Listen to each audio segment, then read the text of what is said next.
कहानी की शुरुआत सैफिल नाम के एक गेमर लड़के से होती है जिसने अभी अभी अपने ही ऑर्गेनाइज किए हुए एक गेम टूर्नामेंट के दौरान अपने मैक्स लेवल कैरेक्टर को खो दिया था। लेकिन इस मैच में उसके सारे दोस्त पूरा मजे ले रहे थे, इसलिए उसे उस कैरेक्टर को खोने पर बिल्कुल भी बुरा नहीं लगता। उसका ऑर्गेनाइज किया हुआ ये मैच इतना पावरफुल होता है कि जल्दी उस गेम की डेवलपर टीम उसे एक ऑफर देती है। तो सैफिल ये देखने के लिए बहुत ज्यादा एक्साइटेड हो जाता है कि डेवलपर टीम ने उसके लिए क्या प्रिपेयर किया है और बिना ज्यादा सोचे समझे एक्सेप्ट बटन क्लिक कर देता है। लेकिन शायद उसे पहले टर्म एंड कंडीशन पढ़ लेनी चाहिए थी, क्योंकि अगले ही पल वो खुद को एक अजीब से कमरे में खड़ा पाता है जहाँ कई सारे लोग उसे घूर रहे थे। और हालात और भी खराब तब हो जाती है जब उसे एहसास होता है कि उसकी फैमिली ज्वेलरी उसके पास नहीं थी। फिर धीरे धीरे उसे समझ आता है कि वो अपने गेम के उसी कैरेक्टर लव्स की बॉडी में आ गया है और कमरे में मौजूद सभी लोग उसे डरे हुए थे, जैसे किसी ने उन्हें मौत की सजा सुना दी हो। सैफिल समझ नहीं पा रहा था कि क्या हो रहा है, तो वो बहुत ही आराम से पूछने की कोशिश करता है कि ये सब क्या चल रहा है। लेकिन जैसे ही लव का मुंह खुलता है तो एक भयंकर एनर्जी पूरे कमरे में फैल जाती है और अंदर मौजूद सभी लोग जमीन पर गिर जाते हैं, जैसे किसी भारी ताकत ने उन्हें नीचे दबा दिया हो। बाहर से लव्स बहुत रूट टून में कहती है कि क्या तुम लोग हर नए इंसान से मिलने पर ऐसे ही फर्स्ट चढ़ते हो। लेकिन अंदर से सैफिल बुरी तरह से डरा हुआ था, क्योंकि उसे बिल्कुल भी समझ में नहीं आ रहा था कि आखिर हो क्या रहा है। तभी उसे याद आता है कि लव के पास एक इंटरमिडिएशन स्किल थी जिससे शायद ये सब हो रहा था। वो खुद को शांत करने और उस स्किल को बंद करने की कोशिश करता है, लेकिन उसे ऐसा करने में कुछ देर लग जाती है। इस दौरान सब लोग उसी हालत में जमीन पर दबे पड़े रहते हैं। आखिरकार जब माहौल नॉर्मल होता है तो लव एक एल्फ के पास जाकर उससे पूछती है कि ये सब क्या चल रहा है, लेकिन वो डर के मारे बेहोश हो जाते हैं। फिर कुछ देर में उसे जवाब मिल ही जाता है। उसे बताया जाता है कि जब लव को सील किया गया था तब से 200 साल बीत चुके हैं और डीमन लॉर्ड अभी भी जिंदा है। राज्य ने उसे हराने के लिए एक नए हीरो को समन करने की कोशिश की थी और उसी प्रक्रिया में लव को गलती से वापस बुला लिया गया। अब सैफिल को पूरी बात समझ में आती है कि वो सच में इस गेम की दुनिया में फंस चुका है, लेकिन उसके बाद भी वो अंदर से काफी एक्साइटेड महसूस कर रहा था। फिर उसे एहसास होता है कि इस शरीर में रहना दूसरों के लिए डरावना है, इसलिए वो सोचता है कि लोगों को हार्ट अटैक देने से पहले उसे यहाँ से निकल जाना चाहिए। तभी लव्स बोलती है कि वो सबकी परेशानी समझती है कि सभी उससे बहुत डरे हुए हैं, क्योंकि आखिर उसने एक वक्त में पूरी दुनिया पर कब्जा करने की कोशिश की थी, लेकिन अब वो सब खत्म हो चुका है। वो सबको भरोसा दिलाती है कि उसके राज्य को कब्जा करने वाले दिन अब बीत चुके हैं और किसी को भी डरने की जरूरत नहीं है। साथ ही वो ये भी साफ कह देती है कि उसे उनका नया हीरो बनने में कोई दिलचस्पी नहीं है। वो चाहते तो कोई और हीरो समन कर सकते हैं, क्योंकि लव्स अब यहाँ और नहीं रुकेगी। तो रोजा उससे पूछता है कि अब वो कहाँ जाएगी। इस पर लव्स जवाब देती है कि मैं बस इस दुनिया को देखने जा रही हूँ कि यहाँ क्या है, और अगर कभी जरूरत पड़ी तो मैं खुद वापस आ जाऊंगी। इतना कहकर लव्स वहाँ से निकल जाती है। सैफिल को भी धीरे धीरे समझ में आने लगता है कि लव्स के विंग्स कैसे काम करते हैं और वो बिना किसी परेशानी के उन्हें यूज करने लगता है। असल में लव्स वही मेन कैरेक्टर थी जिससे सैफिल ने गेम की शुरुआत की थी, और उस गेम की नोवेल सिस्टम में ये नियम था कि प्लेयर्स द्वारा की गई सभी बड़े काम गेम की कहानी में जोड़ दिया जाता था। और सैफिल ने जितना टाइम और पैसा लव्स के ऊपर लगाया था उससे वो गेम की दुनिया की सबसे खतरनाक और डरावनी कैरेक्टर बन गई थी। वो चाहता तो हमेशा के लिए लीडर बोर्ड के टॉप पर रह सकता था, लेकिन उसे वो बहुत बोरिंग लगने लगा। इसलिए उसने एक प्लान बनाया और सारे टॉप प्लेयर्स को लाइट और डार्क के ग्रुप में बांट दिया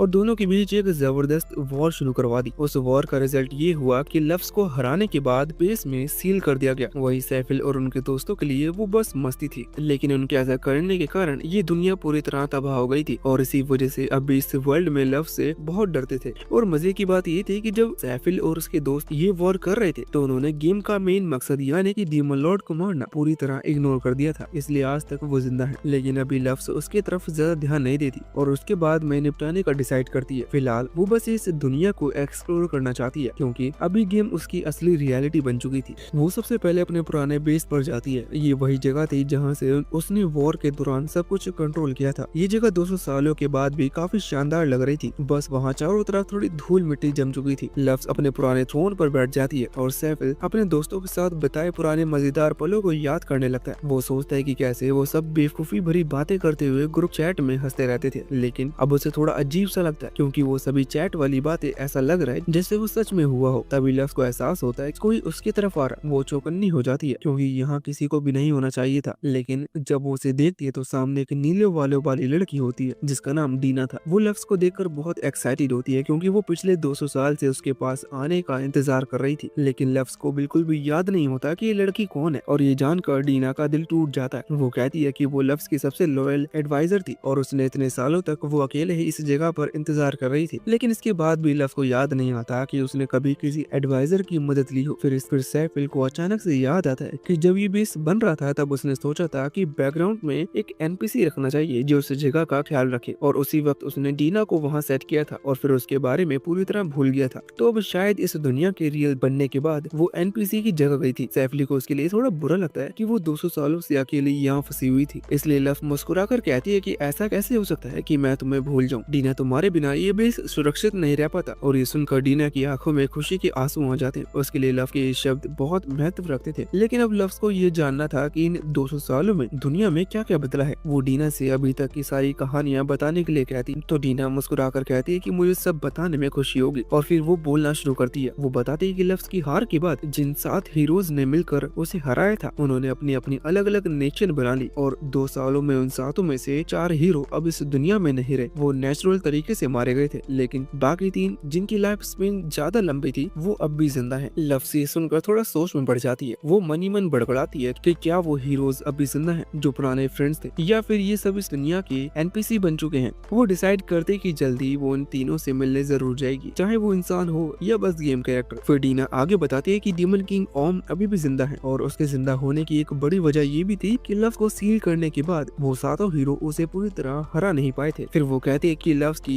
12 हेवनली स्टार्स अब तक इस दुनिया में मौजूद, हालांकि उनमें से ज्यादातर अपने अपने रास्ते जा चुके हैं। ये वही ग्रुप था जिसे सैफिल ने बनाया था, 12 बेहद ताकतवर और रेयर मॉन्स्टर एनपीसीज जिन्हें उसने अपने अंडर रखने का सपना देखा था, ताकि उसके पास एक छोटी सी इलाइट आर्मी हो, एक ऐसी फोर्स जो कि हर कमांड पर दुनिया हिला दे। लव बिना डरे पूछती है कि क्या तुम्हें पता है कि वो सब कहाँ हैं? तो डीना तुरंत जवाब देती है कि उनमें से 6 के बारे में मुझे पता है, और उनमें से 2 ने तो शायद डीमन आर्मी ज्वाइन कर ली है। आगे वो थोड़ा झिझक कर कहती है कि शायद उन्होंने हीरो से बदला लेने के लिए ऐसा किया, क्योंकि उन्होंने ही आपको सील किया था। लव को इस सुनकर थोड़ा बुरा लगता है। वो कहती है कि क्या इतनी छोटी बात के लिए उन्होंने मेरा साथ छोड़ दिया? खैर, जब मिलेंगे तो उनकी थोड़ी क्लास लेनी पड़ेगी। हालांकि ये सोचकर उसे सुकून मिलता है कि अब उसके पास करने के लिए कोई काम है। उसकी असली प्लानिंग तो बस दुनिया घूमने और एक्सप्लोर करने की थी, और ये पता लगाने की थी कि बाकी तीनों हीरो भी कहीं उसके जैसे प्लेयर तो नहीं। लेकिन अब उसे सबसे पहले अपने 12 हेवनली स्टार्स को वापस इकट्ठा करना होगा, क्योंकि अगर उनमें से कोई भी बेकाबू हुआ तो उसकी जिम्मेदारी उसी पर आएगी। वो डीना से कहती है कि पहले स्टार का लोकेशन बताओ। डीना तुरंत एक मैप निकालती है और सिविल नाम की जगह पर पॉइंट करते हुए कहती है कि ये एक हीरो पिछले कुछ सालों से रह रहा है, और हेवनली स्टार एरिया कहीं महीनों से उस जगह पर हमला करने की कोशिश कर रहा है। अब इतना सुनते ही लव से खड़ी हो जाती है और कहती है कि हम यहीं से शुरुआत करेंगे, और निकलने ही लगती है। लेकिन डीना उसे जल्दी से रोकती है और कहती है कि हम बिना तैयारी के ऐसे नहीं जा सकते हैं। डीना बताते है कि लव के पास तो एक सिक्का भी नहीं है, और वो खुद उसे पैसा देना चाहती है, लेकिन 200 साल में काफी चीजें बदल गई हैं, और उसका सारा पैसा बस कागज का कबाड़ा बन चुका है। तो लव मुस्कुराकर कहती है कि कोई बात नहीं, हम रास्ते में कुछ पैसे कमा लेंगे। तो डीना सिर पकड़ लेती है और कहती है कि तुम्हारे साथ कौन बिजनेस करेगा? तुम लेजेंडरी कौन कर लो, तो लोग तुम्हारा नाम सुनकर ही भाग जाएंगे। तो लव कहती है कि 2 साल हो चुके हैं, अब मुझे कौन ही पहचान पाएगा। इस पर डीना फिर कहती है कि एल्फ जैसी रेस अभी भी जिंदा है, और उन्होंने तो शायद तुम्हारे नाम पर अपने बच्चों को डराना शुरू भी कर दिया होगा। ऊपर से किंगडम ने तुम्हारी वापसी पर पब्लिक वार्निंग भी जारी की है। फिर वो सुझाव देती है कि अगर तुम्हें सच में पैसे चाहिए तो तुम्हें एडवेंचरिंग करनी चाहिए। तो लव्स को एक ट्रेड सिटी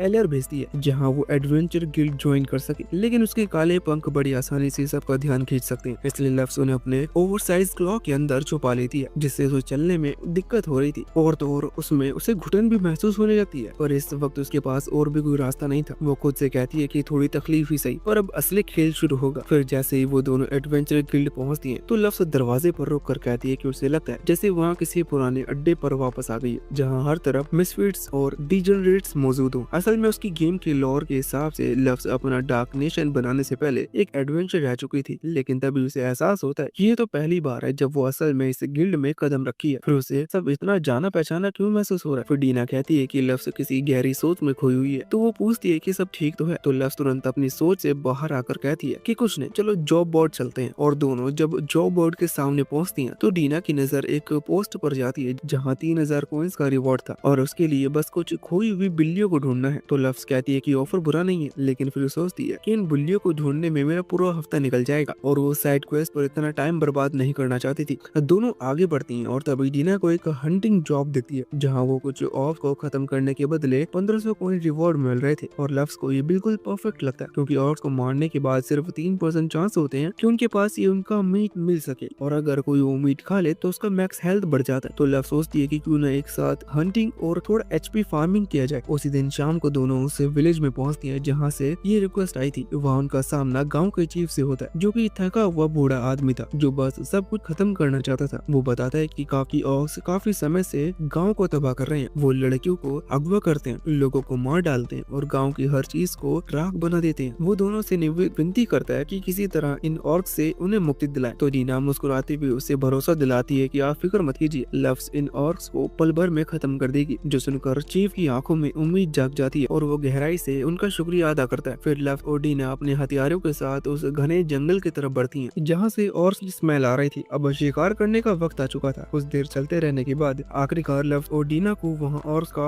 डेन मिल जाता है, जहाँ दो ऑर्क्स बाहर पहरा दे रहे थे। लफ्ज तुरंत अपने अटैक की तैयारी करने लगती है, लेकिन तभी उसके दिमाग में एक बात आती है कि मैंने अब तक अपना टेस्ट स्क्रीन तो देखी ही नहीं। तो वो तुरंत उसे खोलती है और राहत की सांस लेती है, क्योंकि उसके सारे मैक्स लेवल एबिलिटी अब भी वैसे ही थे। इसलिए इन ऑर्क्स को खत्म करना उसके लिए कोई मुश्किल का काम नहीं होना चाहिए। अब भी वो थोड़ी झिझक रही थी। स्क्रीन पर किसी को मारना और हकीकत में किसी को मारना, दोनों में जमीन आसमान का फर्क होता है। थोड़ी देर सोचने के बाद वो आखिरकार अपने एक एबिलिटी एक्टिवेट करती है और उसके चारों तरफ बाहर तलवार बन जाती हैं, जो अगले ही पल बिजली की तरह हवा को चीरती हुई उन दोनों ऑर्क्स पर जाके लगती हैं और हवा में चारों तरफ खून की स्मेल फैल जाती है। वो नजारा इतना घिनौना था कि डीनो तो सहम में जाती है, लेकिन लफ्ज के चेहरे पर एक अजीब सी शांति थी, जैसे ये सब उसके लिए बहुत आम बात हो। कुछ ही पलों में पूरे ऑर्क नेक्स्ट को खबर लग जाती है कि कोई घुसपैठिया आया है और सैकड़ों की संख्या में ऑर्क्स बाहर निकल कर आते हैं, जो कुछ ही सेकंड्स में लफ्ज को चारों तरफ से घेर लेते हैं। उनके बीच में एक विशाल ऑर्क खड़ा था, जो कि उनका लीडर भी होता है। अगर कोई भी आम एडवेंचर होता तो अब तक मौत के मुंह में सो चुका होता, लेकिन जैसे ये झुंड लफ्ज पर हमला करने दौड़ता है तो उसे लगता है जैसे सब स्लो मोशन में चल रहे हैं। वो समझ जाती है कि उसे और तलवार बनाने की जरूरत नहीं है। वो हल्की मुस्कान के साथ अपने क्लॉक को पीछे फेंकती है और अगले ही पल गायब हो जाती है। फिर अगले ही पल सिर्फ उसकी तलवार की चमक दिखती है और उसके सिर हवा में उड़ते नजर आते हैं। कुछ ही सेकंड्स में पूरा दिन खामोश हो जाता है और लफ्ज धीरे से उस बड़े ऑर्क के सामने जाकर कहती है कि अरे मैंने तुम्हारी टीम को उड़ा दिया, अब तू क्या करेगा। तो वो विशाल ऑर्क गुस्से में ग्रस्त है और लफ्ज की ओर झपटते हुए पूरी ताकत से उसे मुक्का मारने की कोशिश करता है, लेकिन लफ्ज हिलती तक नहीं। उसके चेहरे पर बस एक हल्की सी मुस्कान थी। वो धीरे धीरे आगे बढ़ती है और अपने पंच से उसे हल्का सा टच करती है और एक सेकंड बाद ही उस ऑर्क के सिर में एक बड़ा छेद बन जाता है। इस तरह से वो सभी ऑर्क को बिना किसी मेहनत के मार देती है। वो वाकई बहुत ज्यादा स्ट्रॉन्ग थी, इतने की डीना भी कुछ पल तक बस उसे देखती रह जाती है। उसके बाद फिर वो आगे बढ़कर ऑर्क की लाशों को हार्वेस्ट करने लगती है। वो बहुत खुश हो जाती है जब उसे पता चलता है कि एक ऑर्क का टेंडरलॉइन अब भी सलामत है। डीना के मुताबिक ऑर्क की सारी वाइटलिटी उनके टेंडरलाइन में जमा होती है। अगर वो हिस्सा डैमेज ना हुआ हो और कोई उसे खा ले तो वो सारी एबिलिटी सीधा शरीर में ट्रांसफर हो जाती है। डीना मुस्कुराते हुए कहती है जब हम लौटेंगे तो मैं तुम्हारे लिए इसका स्पेशल मीट तैयार करूंगी। इतना कहकर वो एक के बाद एक पोर्टल्स बनाती जाती हैं और सभी ऑर्क की बॉडीज उन पोर्टल में स्टोर कर लेती है। तो उसकी एबिलिटी देखकर लव थोड़ा हैरान रह जाती है। उसे पता था कि डीना के पास ऐसी एबिलिटी भी है, लेकिन वो मन में सोचती है कि अगर कभी मुसीबत आई तो ऐसी टेलीपोर्टेशन स्किल उनके बहुत काम आने वाली है। अब आगे उनका काम था ऑर्क द्वारा अगवा की गई औरतों को बचाने का। तो कुछ ही देर में वो दोनों अंदर तक पहुंच जाती हैं और वहां उन्हें दर्जनों औरतें मिलती हैं। डीना को ये देखकर बहुत ज्यादा हैरानी होती है कि सभी औरतें पूरी तरह ठीक हैं और किसी को कोई चोट नहीं लगी। तो लव कहती है कि ये तो नॉर्मल है, गेम की लॉर में लिखा था कि ऑर्क असल में औरतों के साथ बहुत अच्छा व्यवहार करते हैं, बस उनकी शक्ल बहुत खराब होती है और उनका करिश्मा स्टेज बेहद लो होता है। तो वो किसी को इम्प्रेस करने की कोशिश नहीं करते और सीधे किडनैपिंग पर उतर आते हैं। ये जानकर डीना हैरानी से कहती है कि क्या ये डरावने मॉन्स्टर भी जेंटलमैन हो सकते हैं, लेकिन लव कहती है कि जो भी हो इस बात से फर्क नहीं पड़ता, किडनैप करना भी गुनाह है। फिर वो एक विशाल रॉक फीस्ट समन करती है और पूरे गुफा पर गिरा देती है ताकि कोई ऑर्क जिंदा न बच सके। तभी डीना थोड़ा झिझकते हुए पूछती है कि क्या मैं इन लड़कियों की यादें मिटा दूं ताकि उन्हें उन बदसूरत चेहरों की याद न रहे। तो लफ्ज तुरंत ही उसकी तरफ देख कर कहती है कि रुक जाओ, तुमने इतनी कैजुअली मेमोरी वाइप करने की बात कह दी जैसे ये कोई रोजमर्रा का काम हो। वो सोच कर पूछती है कि क्या तुम सच में किसी की यादें मिटा सकती हो। तो डीना बड़े आराम से जवाब देती है कि हाँ, ये तो बहुत ईजी है, अगर मैं चाहूँ तो किसी की पर्सनैलिटी भी पूरी तरह से बदल सकती हूँ। ये जानकर लफ्ज को डीना की पावर थोड़ी डरावनी लगती है, पर फिर भी वो शांत होकर कहती है कि नहीं, इसकी जरूरत नहीं है। इन लोगों ने बहुत कुछ देखा है, लेकिन उन्हें इसे झेलना सीखना होगा। हमें बस इन्हें सुरक्षित गांव तक पहुंचाना है। उसके बाद वो एक गोलम समन करती है और उसे आदेश देती है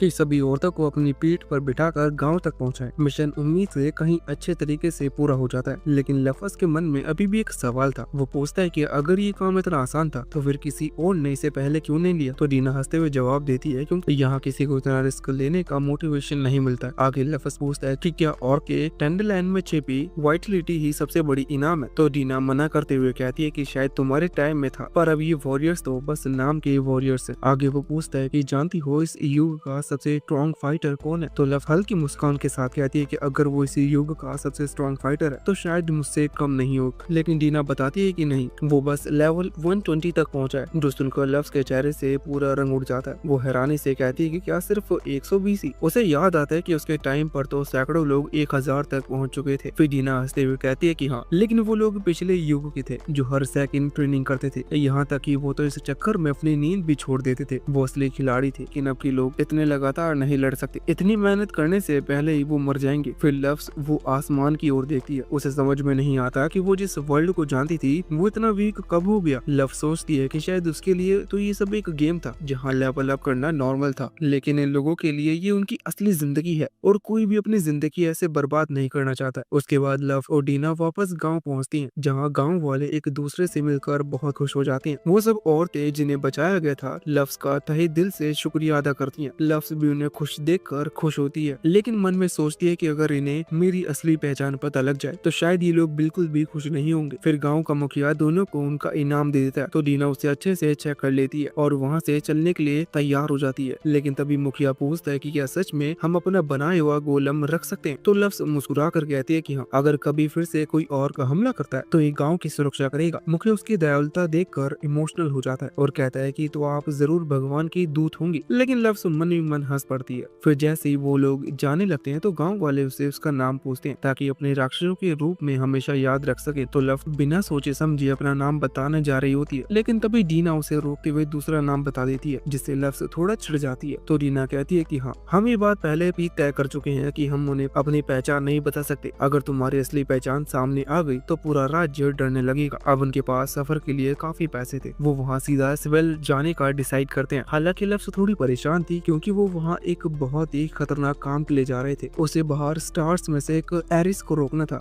जो उस जगह पर हमला कर रहा था। साथ ही उसे ये भी कन्फेस करना था कि क्या उसके पुराने साथी अब भी जिंदा हैं या नहीं। इसलिए वो सबसे पहले मैग्रेस से मिलने का सोचते हैं। जैसे जैसे वो उसे शहर के पास पहुंचते हैं तो लफ्स देखते कि चारों तरफ छोटे छोटे चमकते हुए पार्टिकल्स मूव कर रहे थे। वो पूछती कि ये क्या है, तो डीना बताती है कि माना के पार्टिकल्स हैं। ये जमीन इतनी अच्छी है कि यहाँ से माना निकल कर हवा में तैर रहा है। ये इस बात का सबूत है कि हम स्वेल नेशन के करीब पहुँच गए हैं। वो ये कहते हुए बहुत एक्साइटेड लग रही थी, लेकिन लफ्स ने इधर उधर देख कर कहती है कि मुझे तो ये सब एक नॉर्मल वाटर टाउन जैसा ही लग रहा है। फिर वो शहर की मेन गेट की तरफ बढ़ते हैं, जहाँ एक गार्ड बताता है कि अंदर जाने के लिए उनके पास पासपोर्ट होना चाहिए और लफ्स को इस बात का कोई अंदाजा नहीं था, इसलिए वो चिंतित हो जाती है कि शायद वो शहर के अंदर नहीं जा पाएंगे। लेकिन डीना बिल्कुल भी परेशान नहीं थी क्योंकि उसके पास डॉक्यूमेंट फॉर्जी की स्किल है, जिससे वो किसी भी डॉक्यूमेंट को तुरंत बना सकती है। वो सीधा गार्ड के पास पहुंच जाती है और दोनों का पासपोर्ट दिखाती है, तो गार्ड उन्हें देखकर सच मान लेता है और उन्हें शहर के अंदर जाने देने लगता है। फिर जब वो सिटी में घूम रहे होते हैं तो डीना लव को बताती है कि इस शहर की स्थापना एक बुद्धिमान एल्फ मैग्रेस ने की थी और ये शहर अपनी मैजिकल नॉलेज के लिए काफी जाना जाता है। सिर्फ इतना ही नहीं, यहाँ माना भी बहुत ज्यादा पाया जाता है, इसलिए यहाँ कई मेज और स्कॉलर्स अपनी मैजिक ट्रेनिंग के लिए आते हैं।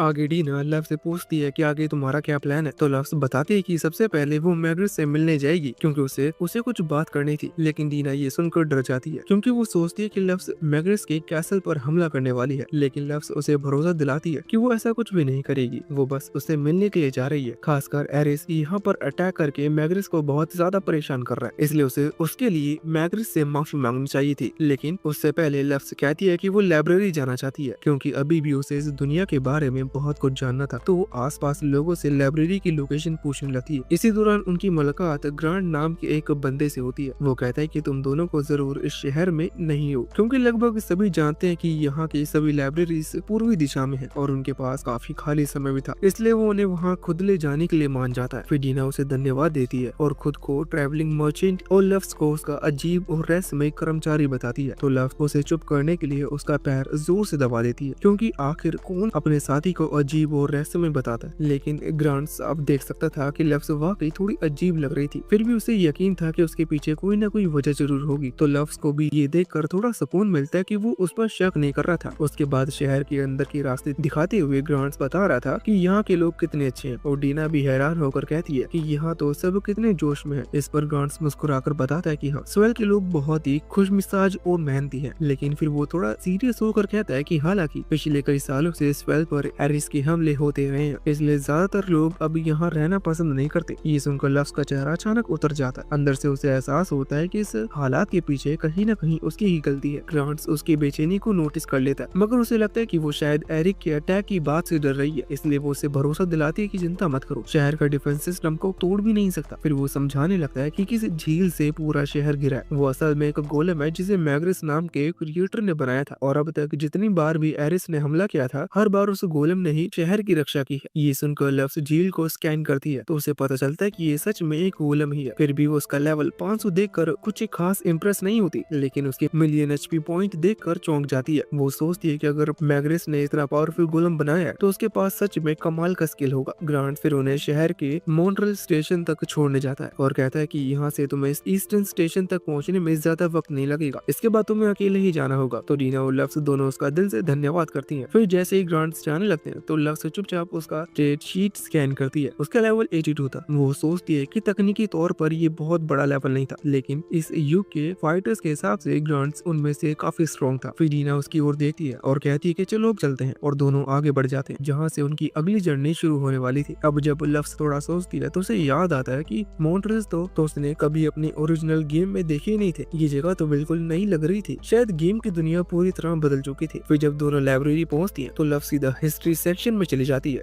उसे जानना था कि इस 200 साल में जब तक वो सील्ड थी उस दौरान यहाँ क्या क्या हुआ था। वो एक के बाद एक बुक्स पलटने लगती है, लेकिन तभी उसकी नजर कुछ अजीब किताबों पर पड़ती है। वो 3 किताबें ऐसी थी जिनमें लिखा था कि सातों हीरोज ने लफ्स को सील करके बहुत बड़ी बेवकूफी की थी। ये देखकर लफ्स थोड़ी चौंक जाती है कि ये शहर मैग्रिस चला रहा है, जो खुद उन्हीं 7 हीरोज में से एक था। तो फिर यहाँ ऐसी किताबें कैसे रखी जा सकती हैं? तो रीना कहती है कि शायद इसलिए क्योंकि मैग्रिस ने यहाँ कोई डिक्टेटरशिप नहीं बनाई है, उसने लोगों को बोलने की आजादी दी है, इसलिए कोई भी उसके बारे में जो चाहे वो कह सकता है। वो आगे समझाती है कि असल में लोग 7 हीरोज से नफरत नहीं करते, बस अब उन्हें लगता है कि लफ्स इतनी बुरी भी नहीं थी जितना सबने समझा था। लफ्स सब कुछ चुपचाप सुनती रहती है और डीना आगे कहती है कि 2 साल बीत चुके हैं, उस वक्त लोग उससे बहुत डरते थे, लेकिन वो डर धुंधला पड़ चुका है। कुछ लोगों ने तो मानना शुरू कर दिया है कि लफ्स का शासन उतना बुरा भी नहीं था। फिर लफ्स एक किताब पढ़ती है जिसमें लिखा था कि 200 साल पहले कहीं से एक रहस्यमयी ब्लैक विंग अचानक प्रकट हुई थी, जिसने पूरी दुनिया को एक झटके में अपना शासन के अधीन कर लिया। लेकिन असल में उसने बस सबको साथ मिलाया था। वो सख्त थी लेकिन क्रूर नहीं थी, और उसके राज में बहुतों की जिंदगी बेहतर हो गई थी। लेकिन इंसानियत ने अपनी आजादी वापस पाने की चाहत में उसे अस्वीकार कर दिया, और 7 हीरोज ने मिलकर उसे सील कर दिया। और अगर यहीं तक बात रहती तो शायद सब ठीक होता, लेकिन उस वक्त तक पूरी डीमन आर्मी को रोकने वाले डर बस लफ्स और उसके 12 स्टार्स ही थे। इसलिए जैसे ही लफ्स को सील किया गया, डीमन आर्मी ने उस मौके का फायदा उठाया और इंसानियत पर हमला बोल दिया। उसके बाद हीरोज ने डीमन आर्मी को रोकने की कोशिश की थी, लेकिन उनकी ताकत पहले जैसी नहीं रही थी, इसलिए वो हार गए और धीरे धीरे इंसानों की धरती डीमन के कब्जे में आती रही और अब पूरी तरह मानव जाति मिटने की कगार पर थी। ये सब जानकर लफ्स के दिल में बेचैनी उठने लगी। वो सोचती है कि मैंने जो युद्ध शुरू किया था वो तो बस खिलाड़ियों के बीच मजे के लिए था। किसी ने मुझे नहीं बताया कि उससे ये दुनिया तबाह हो जाएगी, और लाइब्रेरी की इस यात्रा ने उसे उसकी गलती का एहसास करा दिया। अब वो जानती थी कि उसे क्या करना है। वो जल्दी से एरिस से मिलकर सब कुछ ठीक करना चाहती थी, लेकिन तभी जमीन अचानक से जोर से हिलती है। पूरी सिटी में भूकंप जैसा झटका लगता है और चारों तरफ सायरन बजने लगते हैं और सभी मशीनरीज को बॉर्डर पर बुलाया जाता है और उन्हें दुश्मन की हमले के लिए तैयार रहने का आदेश दिया जाता है। तो लफ्स चारों ओर हुई नुकसान को देखती है और डीना से पूछती है कि क्या यहाँ तक इतने बड़े भूकंप अक्सर आते रहते हैं। तो डीना जवाब देती है कि नहीं, ऐसा तो पहले कभी नहीं हुआ। और ये जानकर लफ्स तुरंत समझ जाती है कि जरूर एरिस की किसी स्किल का असर है, और वो जल्दी ही पूरी ताकत से हमला करने लगता है। तो वो वक्त बर्बाद नहीं करती और तुरंत एक ग्लाइडर बनाती है और डीना को साथ चढ़ने को कहती है। फिर आगे जाते हुए उसे एक चीज समझ नहीं आ रही होती। वो सोचती है कि एरिस तो हमेशा एक मासूम भीड़ जैसे मॉन्स्टर के रूप में जाना जाता था और वो किसी पर भी इस तरह से अटैक नहीं कर सकता, तो फिर वो ऐसा क्यों कर रहा है? क्या सच में ये सब इसलिए हुआ क्योंकि मुझे सील कर दिया गया था, या फिर इसके पीछे कुछ और कारण है? उसे एक और बात बहुत परेशान कर रही थी कि उसे एरिस की सारी बातें कैसे याद है। जबकि उसने गेम में उससे कभी मुलाकात भी नहीं की थी। लेकिन अभी उसके पास इन सवालों के जवाब ढूंढने का समय नहीं था। पहले उसे किसी भी कीमत पर एरिस को रोकना था। आगे हमें पास्ट का सीन दिखाया जाता है जब एरिस बस एक छोटा सा मेमना था। वो अकेले जंगल में भटक रहा था और तभी वो लव से टकरा जाता है। लव उसे देखकर हैरान हो जाती है क्योंकि उसके सामने जो खड़ा था वो कोई साधारण भेड़ नहीं बल्कि एक रेनबो शिप था, एक लेजेंडरी मॉन्स्टर जिसके बारे में कहा जाता था कि वो हर 500 साल में सिर्फ एक बार जन्म लेता है। वो धीरे धीरे उसके करीब जाने लगती है, लेकिन जैसे ही वो कदम बढ़ाती है तो वो छोटा मेमना डर के मारे पीछे हट जाता है और रोने लगता है। लव्स उसकी आंखों से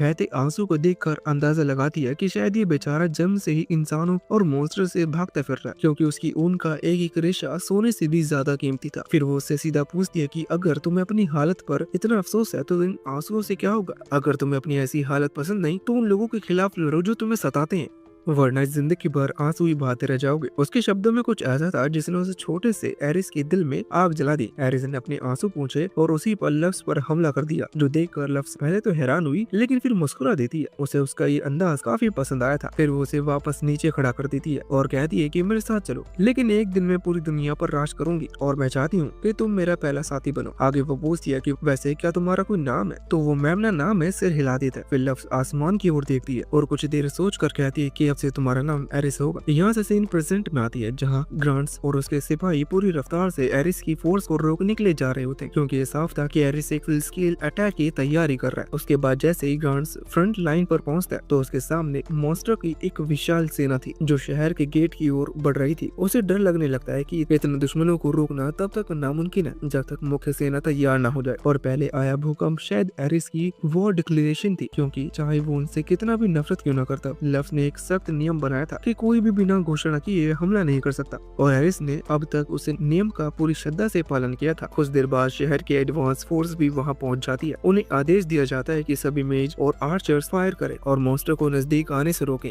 फिर तीर और मैजिक बर्ड्स की बारिश शुरू हो जाती है और कई मॉन्स्टर मारे जाते हैं। उसके बाद बाकी सैनिक भी लड़ाई में कूद पड़ते हैं ताकि बाकी दुश्मनों को तब तक रोका जा सके जब तक मेन फोर्स न आ जाए। ग्रांट सबसे आगे लड़ रहा होता है। उसकी तलवार हवा में चमक रही थी और हर वार के साथ एक मॉन्स्टर गिरता जा रहा था, लेकिन उसके साथ ही उतनी मजबूत नहीं थे। उनमें से कई को मॉन्स्टर ने बेरहमी से काट डाला। हालत बिगड़ते जा रहे थे और ग्रांट्स को लगने लगा कि अब ज्यादा देर तक टिकना नामुमकिन है। तभी अचानक आसमान से बर्फ की नुकीली बूंदें जैसे अनगिनत आइस स्पाइक गिरने लगे और पूरा मैदान एक पल में ही जम गया। सभी लोग पलट कर शहर की ओर देखते हैं तो वहां से दो लोग मैग्रिस और उसका वोटर गोलेम लीविया आ रहे थे। उन्हें देखकर सभी को राहत मिली कि उनका गार्डियन उन्हें बचाने के लिए पहुंच चुका है। फिर मैग्रिस कहता है कि सब पीछे हट जाओ, बाकी काम लिविया संभाल लेगी, और लिविया को अटैक करने का आदेश दे देता है। कुछ ही पलों में लिविया अपनी वाटर मैजिक से दर्जनों मॉन्स्टर को एक ही वार में मिटा देती है। वहीं दूसरी ओर लव्स ये सब दूर से देख रही थी। अगर हालत बिगड़ते तो वो खुद उस लड़ाई में दखल देने वाली थी, पर अब जब लिविया और मैग्रिस दोनों मैदान में उतर चुके थे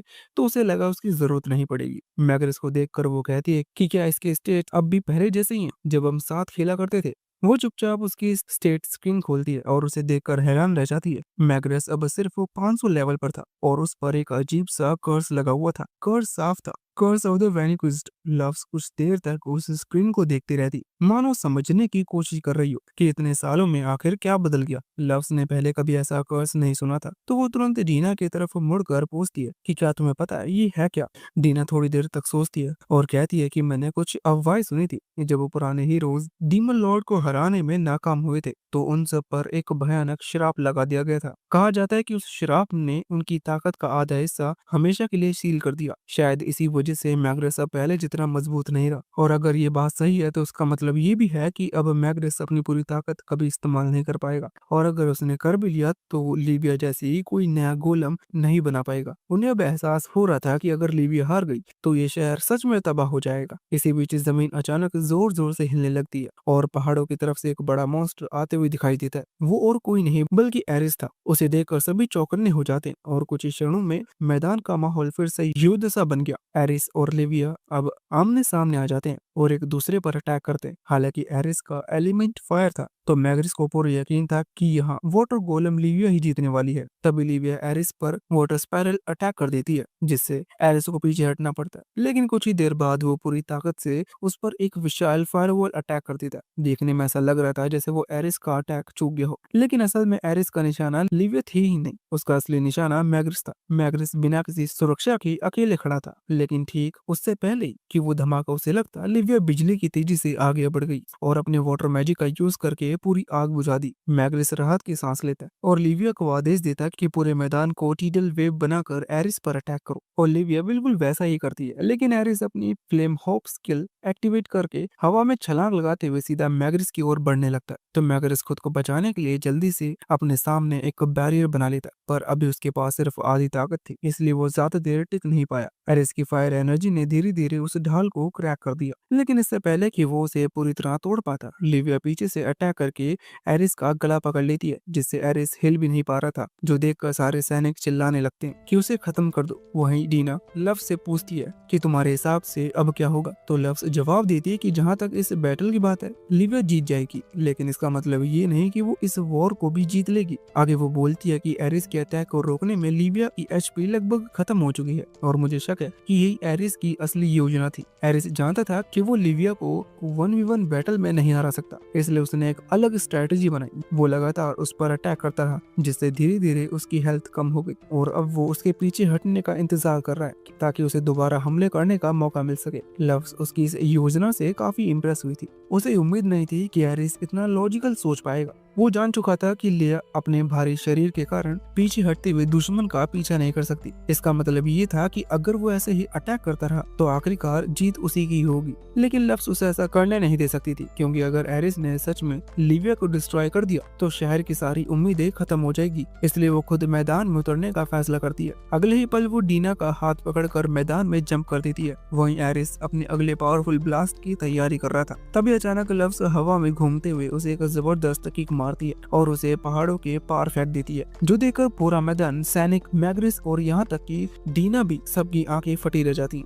वो भयानक मॉन्स्टर जिससे लिविया भी लगभग हार ही गई थी, वो बस एक ही बार में उड़ता हुआ दूर जाके गिरता है। मैग्रिस सोच में पड़ जाता है कि आखिर ये है कौन जिसके पास इतनी पावर है। लव्स ने अभी तक अपनी पहचान छुपा रखी थी, लेकिन जैसी वो बोलना शुरू करती है तो मैग्रिस को उसके बारे में पता चल जाता है। वो कुछ कहने ही वाला था, लेकिन लव्स अभी अपने बारे में कुछ भी नहीं बताना चाहती थी, इसलिए वो उसे रोक देती है और कहती है कि अभी कुछ मत पूछो, एरिस से मैं खुद निपट लूंगी और फिर वापस आकर तुमसे इस बारे में बात करूंगी। लेकिन उसके जाने से पहले मैग्रिस उसे चेतावनी देते हुए कहता है कि सावधान रहना, एरिस अकेले नहीं है, इसके पीछे कोई और है जो उसकी रिवेंज की भूख को भड़का रहा है। ये सुनकर लव्स हल्की मुस्कुराते हुए कहती है कि ये सलाह मेरे पुराने दोस्त ने दी थी, तो मैं इसे जरूर ध्यान में रखूंगी। फिर वो सीधा उस पहाड़ की ओर जाने लगती है जहाँ एरिस गिरा था। फिर जैसे ही वो उसके सामने पहुंचती है तो एरिस घूमकर पूछता है कि तुम हो कौन। ये सुनकर लव्स थोड़ा चौंक जाती है, क्योंकि जब वो गेम खेलती थी तो एरिस सिर्फ भीड़ जैसी आवाज निकालता था, उसे तो ये पता भी नहीं था कि वो बोल भी सकता है। खैर, क्योंकि एरिस उसे पहचान नहीं पा रहा था तो वो अपनी इंटिमिडेशन स्किल एक्टिवेट करती है और जैसे ही एरिस उस डरावनी प्रेशर वेव को महसूस करता है तो उसके अंदर पुरानी यादें जाग उठती हैं।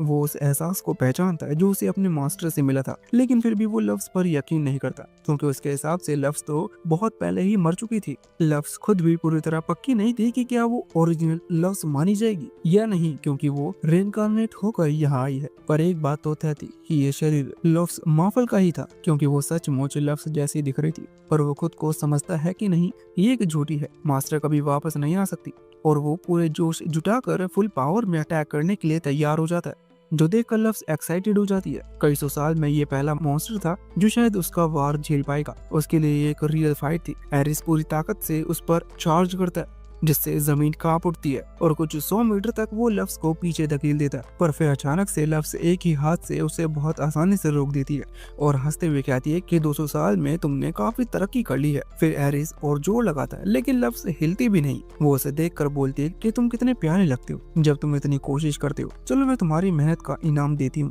और अगले ही पल लव्स उसका सिर पकड़कर हवा में उठा लेती है और फिर वो उसे ऊपर सीधा आसमान में उछाल देती है। पर लव्स का खेल अभी खत्म नहीं हुआ था, तो वो खुद उड़ उड़कर उसके ऊपर पहुंच जाती है और कहती है कि अब थोड़ा पेंटिंग कर लेते हैं। और इसके बाद उसने उसे ऐसा जोरदार पंच मारा जैसे 10 टन का ट्रक टकरा गया हो, जिससे एरिस सीधा जमीन की तरफ गिरने लगता है। पर उसके नीचे पहुंचने से पहले लव्स नीचे आकर फिर से उसकी चिन पर एक जोरदार पंच मारती है और एरिस फिर से ऊपर जाने लगता है। और यह गेम देखकर सभी लोग काफी दंग रह जाते हैं, क्योंकि उन्होंने ऐसी ओवरवेलमिंग पावर कभी नहीं देखी थी। आखिरकार लव्स काफी जोर से एरिस को जमीन पर पटक देती है, जिससे उसकी बहुत बुरी हालत हो गई थी। लेकिन कहानी यहीं भी खत्म नहीं होती। एरिस का शरीर अब नीली आग जैसे जलने लगता है। ये उसका स्ट्रॉन्गेस्ट अटैक था। तो लव्स कहती है कि चलो अब देखती हूँ कि तुम्हारे पास क्या बचा है। एरिस पूरी ताकत से उसकी तरफ चार्ज करता है और लव्स भी मुस्कुराते हुए उसकी ओर बढ़ जाती है। और अगले ही पल वहाँ एक बहुत बड़ा धमाका होता है जो मीलों दूर से देखा जा सकता था। फिर जब धूल साफ हुई तो सभी ये देखकर हैरान रह जाते हैं कि लव्स फिर से एरिस के वार को सिर्फ एक ही हाथ से रोक चुकी थी।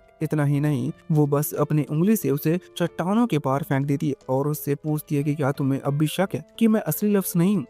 तभी एरिस अचानक से बाहर आता है और जंप करते हुए इंसानी रूप में बदल जाता है और लव्स के गले लगकर माफी मांगते हुए कहता है कि मास्टर माफ करना, मैंने आपको पहचानने में गलती कर दी। यहाँ लव्स थोड़ी हैरान रह गई। उसे पता था कि एरिस का ह्यूमन फॉर्म है, पर उसने उसे कभी इतना फैन बॉय टाइप का नहीं बनाया था। फिर अचानक उसे अपना पुराना ग्रुप चैट याद आता है, जहाँ वो और उसके दोस्त मजाक में एरिस को फैन बॉय डिजाइन देने की बात कर रहे थे और उसने भी हाँ कर दी थी। लगभग 20 मिनट तक लगातार माफी मांगने के बाद एरिस आखिरकार शांत हो जाता है। तो लव्स उसका स्टेटस स्क्रीन देखती है। उसका लेवल तो वही था जो गेम के वक्त था, लेकिन उसकी एबिलिटी में काफी सुधार आ गया था। शायद ये 200 साल तक उसकी मेहनत का नतीजा था। फिर लव्स कहती है कि मैंने अपनी 12 हेवनली स्टार्स को वापस लेने आई हूँ और तुम मेरे पहले स्टार हो, तो उसके लिए ना मत कहना। ये सुनकर एरिस की आंखों में चमक लौट आती है और वो कहता है कि मुझे खुशी है कि आप पहले मुझे लेने आई। मैं दोबारा आपके साथ रहने के लिए तैयार हूँ, लेकिन पहले वो कुछ चीजें जानना चाहता था। वो जिज्ञासा से पूछता है कि मास्टर, वो नीले बालों वाली औरत कौन थी?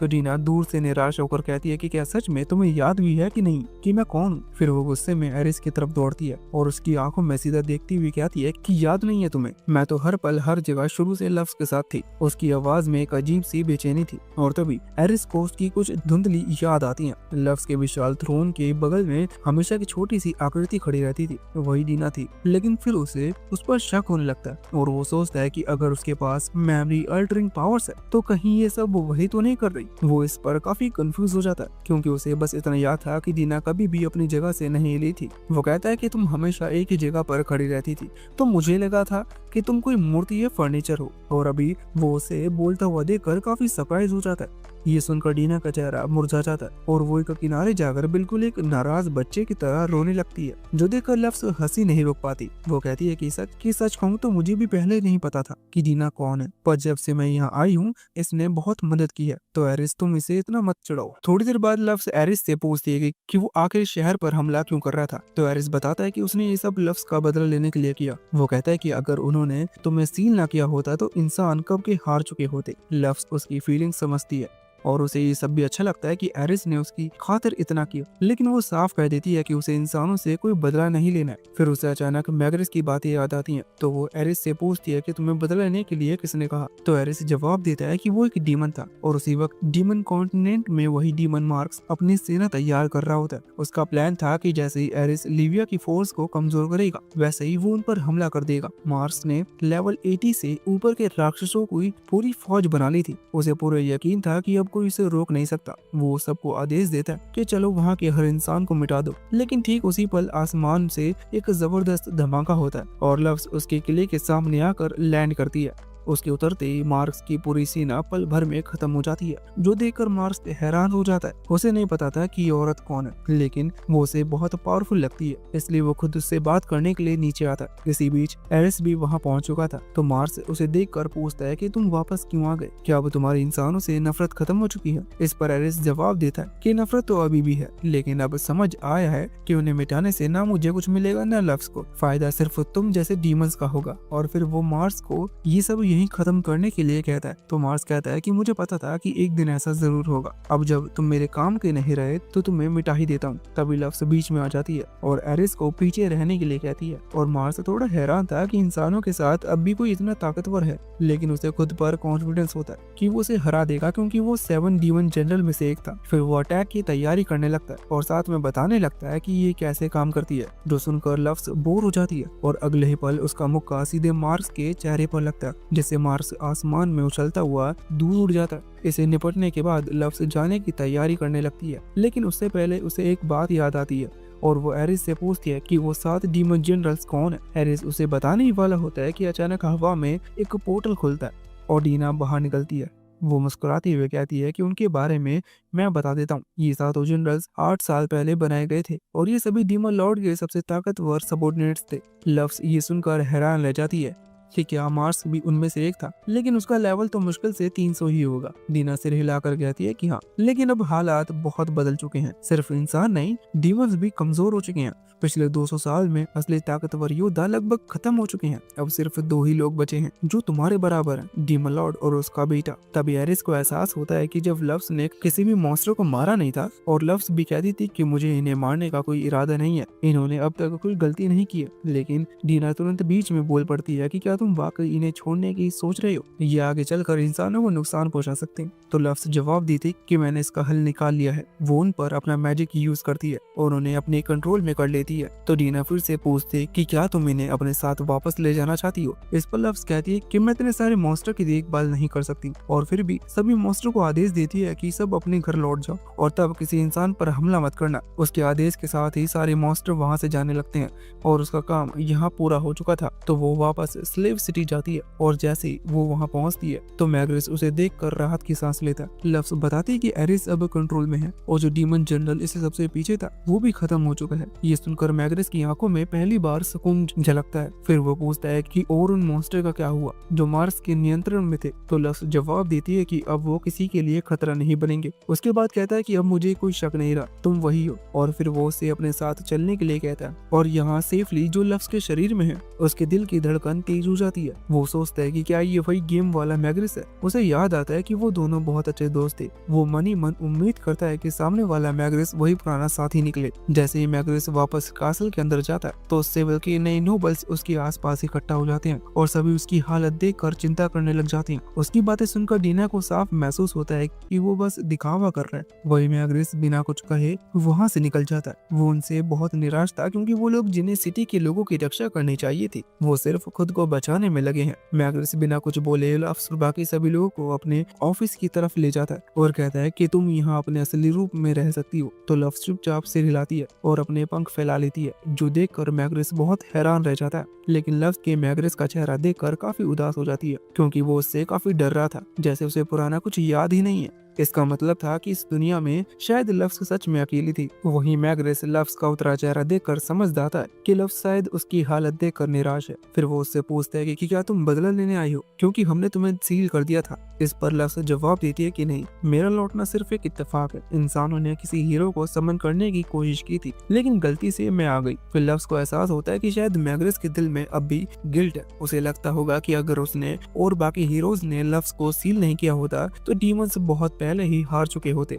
लोग आज भी उसे हीरो कहते हैं लेकिन वो अंदर से खुद को अपराधी मानता है। शायद इसलिए वो इतने सालों से खुद को सजा दे रहा है। उसके बाद लव्स उससे कहती है कि पुरानी बातों के लिए खुद को कोसने का कोई मतलब नहीं है। सच्चाई तो ये है कि तुमने उस वक्त एक बेहद ताकतवर दुश्मन को हराया था, इसलिए तुम्हें आगे भी वही रास्ता चुनना चाहिए जो तुम्हें सही लगे। मैग्रिस उसकी बात सुनकर पूछता है कि तुम इतने दयालु कैसे हो सकती हो? हमने ही तुम्हें सील किया था, तुम हमें माफ कैसे कर सकती हो? असल में सेफिल जो लव्स के शरीर में है उसके मन में कोई नफरत नहीं थी क्योंकि वो जंग तो बस गेम का हिस्सा ही था, इसलिए उसने कभी कुछ महसूस ही नहीं किया था। लेकिन फिर भी वो कहता है कि अगर तुम और बाकी लोगों ने मेरे खिलाफ उठ खड़े होने का फैसला किया था तो उसी की वजह से मैं थी, क्योंकि शायद मैं एक अच्छी शासक नहीं बन पाई। तो मैग्रिस कहता है कि नहीं, ये सब नहीं है, जो हमने किया उसके लिए मुझे सजा मिलनी चाहिए। लेकिन लव्स ऐसा बिल्कुल भी नहीं मानती थी।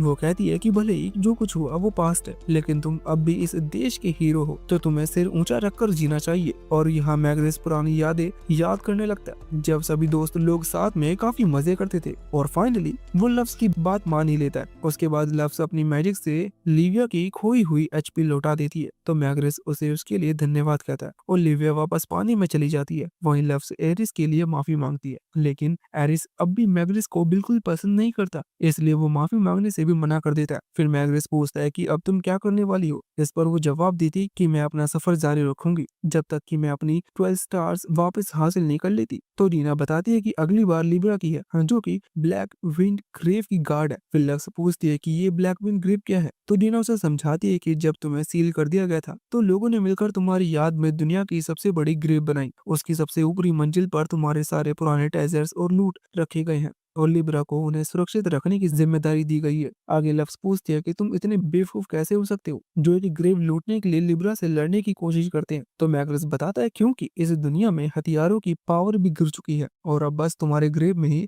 लेजेंडरी वेपन्स बचे हैं और इंसान बेताबी से उन हथियारों को पाना चाहते हैं ताकि डीमन आर्मी से लड़ सकें, लेकिन लिब्रा की वजह से वो ऐसा नहीं कर पाते हैं। अब लफ्स को समझ आ रहा था कि ये सब लफ्स के लिए कितना मुश्किल रहा होगा। मैग्रस फिर कहता है कि जब तुम अपना ट्रेजर हासिल कर लो तो जो सामान तुम इस्तेमाल नहीं करना चाहती हो वो वहीं छोड़ देना, इससे हमारी मदद हो जाएगी। तो लफ्स उसके लिए भी मान जाती है और उनके जाने से पहले मैग्रिस कहता है कि मेरे पास तुम्हारे लिए कुछ है। फिर वो अपने मैजिक से लफ्स के पंख गायब कर देता है और इतना नहीं, वो एक नया आउटफिट भी तैयार करता है जिससे लफ्स को चलने में काफी आसानी लग रहा था। और जाने से पहले लफ्स एक बार फिर गॉन को ढूंढने जाती है। ये वही लड़का था जिसने उसे पहले मदद की थी। गॉन पहले तो थोड़ा कंफ्यूज हो जाता है कि इतनी खूबसूरत औरत उससे बात क्यों कर रही है, लेकिन तभी लफ्स धीरे से अपने गॉगल्स उतार दिया तो गॉन को यकीन नहीं होता कि जिस इंसान की उसने मदद की थी वो इतनी खूबसूरत थी।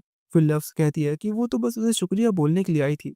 उसके बाद वो लोग वहां से जाने लगते हैं, तभी कौन उन्हें रोकता है। वो पूछने वाला था कि क्या तुम सच में वही लफ्स हो, लेकिन फिर खुद को रोक लेता है और कहता नहीं, रहने दो, वो तो बस एक लेजेंड है, वो तुम नहीं हो सकती। वहीं काफी दूर एक घने जंगल के बीच मार्स जमीन पर जोरदार धमाके के साथ गिरता है। वो समझ चुका था कि सिर्फ लफ्स ही इतनी पावरफुल हो सकती है, लेकिन अगर सच में वो वापस आ गई है तो उसके सारे प्लान्स मिट्टी में मिल जाएंगे। उसी वक्त उसके पास एक औरत आती है और कहती है कि तुम्हारा रोल अब खत्म हो गया, इसलिए एक बेकार पपेट की तरह अब तुम्हें गायब हो जाना चाहिए। और उस औरत की अपनी उंगलियां चाटते ही अगले पल मार्स पूरी तरह मिट जाता है, मानो वो कभी था ही नहीं और वो औरत बिल्कुल लफ्स की तरह ही लग रही होती है। वहीं लफ्स का अगला टारगेट था लिब्रा को ढूंढना, लेकिन उसकी ग्रेव लगभग 500 किलोमीटर दूर थी। तो डीना लफ्स से कहती है कि वो एक गोलम बना ले ताकि वो उस पर बैठकर आराम से जा सके, लेकिन लफ्स कहती है कि डीना चाहे तो सीधा टेलीपोर्टेशन मैजिक का यूज करके वहां पहुंच सकती है। तो इस पर डीना कहती है कि टेलीपोर्टेशन मैजिक पर्सनल यूज के लिए होता है,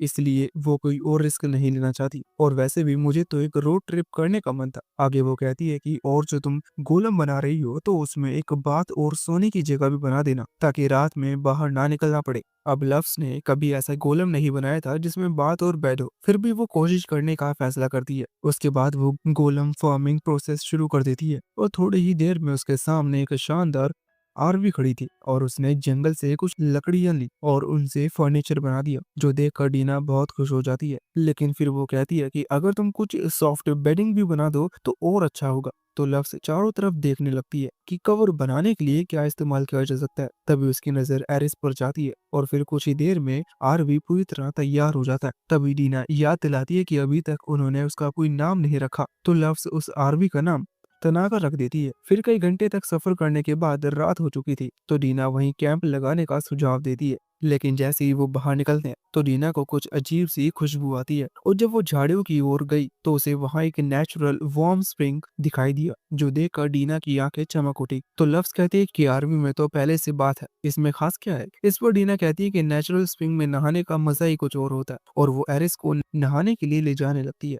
लेकिन एरिस उसे याद दिलाता है कि वो एक लड़का है।